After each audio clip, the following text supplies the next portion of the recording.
എണീറ്റ് വരുമ്പോൾ തന്നെ സമയം 12 മണിയായി. ഇപ്പോൾ രാവിലത്തെ ഭക്ഷണമാണ് ഞാനിപ്പോൾ ഈ 12 മണിക്ക് കഴിച്ചുകൊണ്ടിരിക്കുന്നത് കേട്ടോ.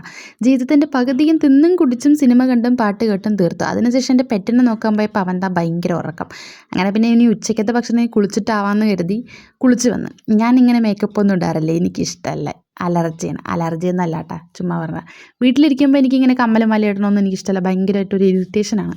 അങ്ങനെ ഞാൻ പോൺസിൻ്റെ ഒരു മോയ്സ്ചറൈസർ മാത്രം ഇട്ട് കൊടുത്തതിന് ശേഷം ഒരു പൊട്ടും വെച്ചും ഇന്നത്തേക്ക് ഇപ്പം അത് മതി. അപ്പോഴേക്കും അമ്മ കഴിക്കാൻ വിളിച്ചുകൊണ്ടിരിക്കുന്നുണ്ടായിരുന്നു കേട്ടോ. അപ്പം ഞാൻ വേഗം പോയി കൈയൊക്കെ കഴുകിയതിന് ശേഷം നേരെ ഫുഡ് കഴിക്കാൻ വേണ്ടി ഇരുന്നു.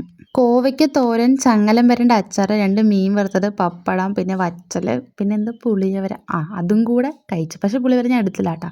ഇങ്ങനെ ഞാൻ ഉപ്പേരി മാത്രമായിട്ട് ഞാൻ കഴിച്ചു. ഞങ്ങൾ ഫുഡ് കഴിച്ചുകൊണ്ടിരിക്കുമ്പോൾ നമ്മുടെ വീട്ടിലെ സെക്യൂരിറ്റി ഇതേ നിൽക്കുന്നത്. ഇതിന് പിന്നെ കഞ്ഞി വെള്ളം ഒന്നും വേണ്ട, അതിങ്ങനെ നടന്നാൽ മതി. രാവിലെ തൊട്ട് ഇവൻ ഒരു പാല് പോലും കുടിച്ചിട്ടില്ല, ചുമ്മാ ഇങ്ങനെ നടക്കുകയാണ്. അപ്പോൾ അമ്മയ്ക്ക് ദേഷ്യം വന്ന് അവന് വാരി കൊടുക്കുകയായിരുന്നു കേട്ടോ.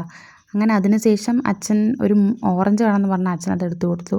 പിന്നെ അവർക്ക് തൊടിയിൽ പണിയുണ്ടായിരുന്നു, വിറക് വെട്ടൽ അങ്ങനെ എന്തൊക്കെയോ. അപ്പോൾ ഇന്നത്തേക്ക് ഇത്രേ ഉള്ളൂ.